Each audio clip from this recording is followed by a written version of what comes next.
के बाद आपका स्वागत है और अब बात करेंगे सुप्रीम कोर्ट के एक अहम आदेश की। राजनीति के अपराधीकरण को लेकर गुरुवार को सुप्रीम कोर्ट ने अहम फैसला सुनाया है। कोर्ट ने मामले पर चिंता जताते हुए तमाम राजनीतिक पार्टियों को निर्देश दिया है कि आपराधिक बैकग्राउंड वाले उम्मीदवारों का चयन करके 48 घंटों के भीतर उनकी पूरी प्रोफाइल पार्टी की वेबसाइट पर अपलोड की जाए। कोर्ट ने कहा है कि पिछले 4 लोकसभा चुनाव में इनमें काफी बढ़ोतरी हुई है। इस क्रम में तमाम राजनीतिक पार्टियां आपराधिक पृष्ठभूमि के उम्मीदवारों का नामांकन स्पष्ट होने के 48 घंटे के भीतर उम्मीदवार का आपराधिक रिकॉर्ड अपनी वेबसाइट पर प्रकाशित करें। राजनीतिक क्षेत्र में बढ़ते अपराधीकरण को रोकने का प्रयास काफी पहले से किया जा रहा है।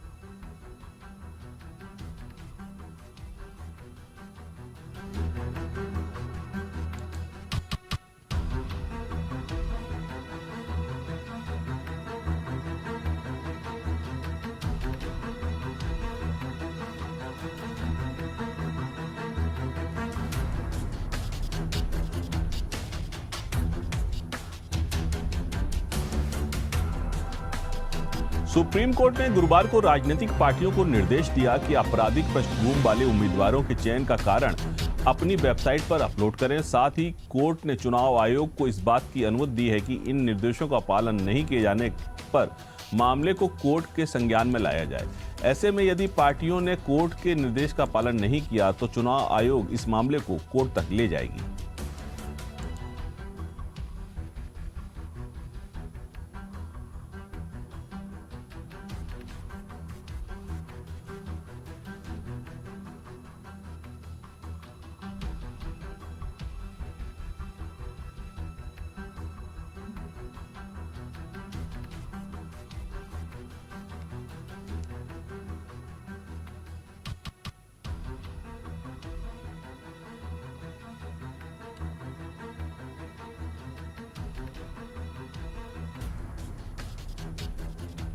राजनीतिक दलों के लिए कोर्ट ने गाइडलाइन जारी की है। कोर्ट ने कहा है कि पिछले 4 आम चुनाव में राजनीति में अपराधीकरण तेजी से बढ़ा है। इसके अनुसार यदि राजनीतिक दलों द्वारा आपराधिक पृष्ठभूमि के व्यक्ति को टिकट दिया जाता है तो उसका आपराधिक विवरण पार्टी की वेबसाइट पर और सोशल मीडिया पर देना होगा। साथ ही उन्हें यह भी बताना होगा कि किसी बेदाग को टिकट क्यों नहीं दिया गया।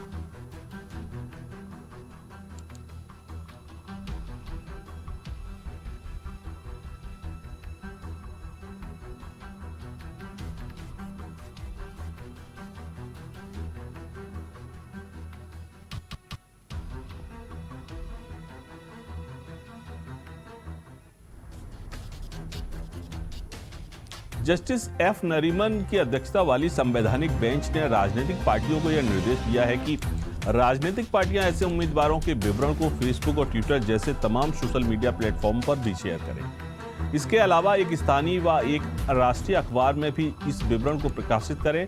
शीर्ष कोर्ट ने कहा है कि ऐसे उम्मीदवारों के चयन के बाद 72 घंटों के भीतर उनके खिलाफ लंबित आपराधिक मामलों को लेकर राजनीतिक पार्टियों को इस बारे में चुनाव आयोग को भी सूचित करना होगा।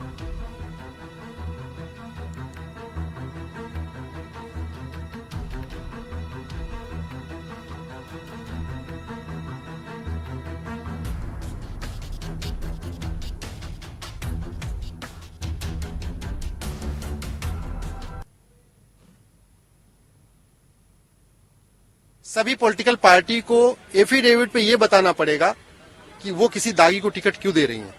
क्या उस लोकसभा उस विधानसभा क्षेत्र में उनको एक भी स्वच्छ छवि का नहीं मिल रहा, एक भी ईमानदार व्यक्ति नहीं मिला जो उनको अपराधियों को टिकट देना पड़ रहा है। और ये जो दे रही हैं तो अपराध का पूरा विस्तृत ब्यौरा, यानी सेक्शन के साथ ये भी सेक्शन का विस्तृत ब्यौरा, यानी वो बलात्कार है कि भ्रष्टाचार है कि घूसखोरी है कि जमाखोरी है कि मिलावटखोरी है कि लैंड ग्रैबिंग है, मानव तस्करी है, क्या है, उसका पूरा विस्तृत ब्यौरा ट्विटर पे डालना पड़ेगा, अपने फेसबुक पे डालना पड़ेगा, अपनी वेबसाइट पे डालना पड़ेगा, इलेक्शन कमीशन को बताना पड़ेगा और इलेक्ट्रॉनिक मीडिया प्रिंट मीडिया में पब्लिश करना पड़ेगा। और कोई पॉलिटिकल पार्टी अगर ऐसा, और इसकी पूरी कंप्लायंस की जिम्मेदारी इलेक्शन कमीशन की है, और कोई पॉलिटिकल पार्टी ऐसा नहीं करती है तो उसके खिलाफ कंटेम्प्ट होगा। कंटेम्प्ट का मतलब उसके पार्टी के अध्यक्ष के खिलाफ कंटेम्प्ट चलेगा, उसको सुप्रीम कोर्ट का कंटेम्प्ट फेस करना पड़ेगा। और इससे 2 नई विंडो और ओपन होती हैं कि उस पॉलिटिकल पार्टी की मान्यता रद्द हो सकती है या उस पॉलिटिकल पार्टी का सिंबल भी जो है उसको छीना जा सकता है। सुप्रीम कोर्ट ने याचिकाकर्ता भाजपा नेता एवं अधिवक्ता अश्विनी उपाध्याय और चुनाव आयोग के साथ मिलकर इस मामले पर विचार करने को कहा, ताकि राजनीति में अपराधीकरण पर पूर्ण रूप से रोक लगाने में मदद मिले। सितंबर 2018 में 5 सदस्यीय संविधान पीठ की ओर से इस मामले में फैसला सुनाया गया था कि सभी उम्मीदवारों को चुनाव लड़ने से पहले चुनाव आयोग के समक्ष अपनी आपराधिक पृष्ठभूमि का ऐलान करना होगा और उन्हें प्रिंट और इलेक्ट्रॉनिक मीडिया में भी व्यापक तौर पर प्रचार करना होगा। हालांकि कोर्ट के इस आदेश से अधिक मदद नहीं मिल पाई।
राजनीति में अपराधीकरण पर शिकंजा कसने वाली इस खबर के बाद अब बात करेंगे पश्चिम बंगाल की सीएम ममता बनर्जी की। पश्चिम बंगाल की मुख्यमंत्री ममता बनर्जी लगातार एनआरसी और नागरिकता संशोधन कानून का विरोध कर रही हैं। मोदी सरकार के खिलाफ मोर्चा खोलने वाली ममता बनर्जी ने एक बार फिर से एनआरसी पर सवाल किए हैं और आरोप लगाया है कि केंद्र सरकार बिना राज्य सरकार की मंजूरी के बैंक और डाकघर के कर्मचारियों की मदद से सर्वे कर रही है।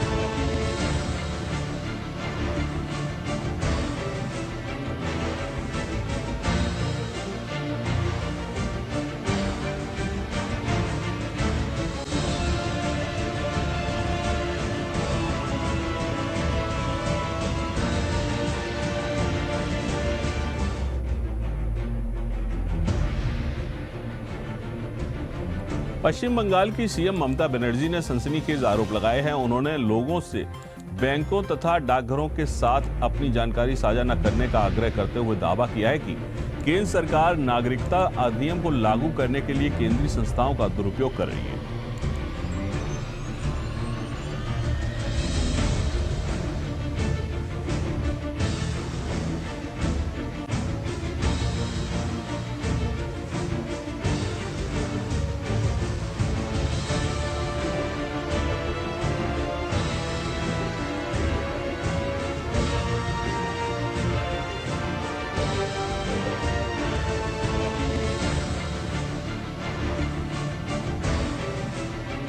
ममता बनर्जी ने आरोप लगाया है कि प्रस्तावित राष्ट्रीय नागरिक रजिस्टर और राष्ट्रीय जनसंख्या रजिस्टर के लिए बैंकों और डाकघरों के जरिए डेटा एकत्र किया जा रहा है। पश्चिम बंगाल के बांकुरा में एक प्रशासनिक बैठक को संबोधित करते हुए ममता ने कहा कि इस तरह के सर्वे को फौरन रोका जाना चाहिए।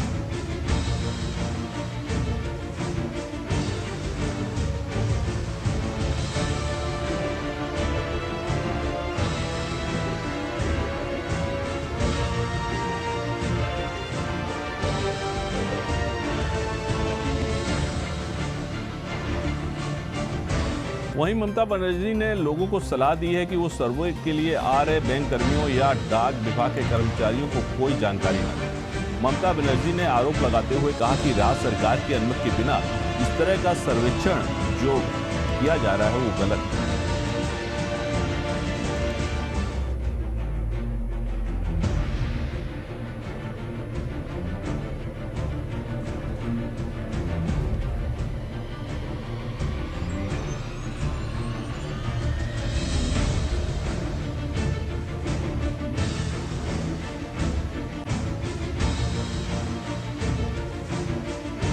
ममता बनर्जी ने बिना बीजेपी का नाम लिए कहा कि बैंक और डाकघर के कर्मचारी लोगों के घरों पर जा रहे हैं। उन्होंने कहा कि बिना राज्य सरकार की सहमति के बिना ऐसा नहीं किया जा सकता है। उन्होंने पश्चिम बंगाल के शीर्ष अधिकारियों को निर्देश देते हुए कहा कि हम इसकी अनुमति नहीं देंगे। गौरतलब है कि ममता बनर्जी सरकार ने विधानसभा में नागरिकता संशोधन कानून के खिलाफ पहले ही प्रस्ताव पारित कर दिया है।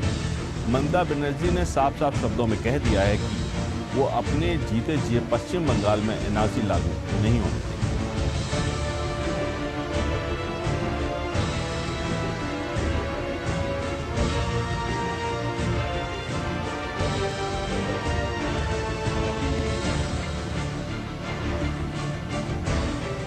बहरहाल खबर विशेष में ये तो थी कुछ खास खबरें। फिलहाल देश, प्रदेश और दुनिया की तमाम खबरों में इतना ही। आप देखते रहिए जेएमडी न्यूज। नमस्कार।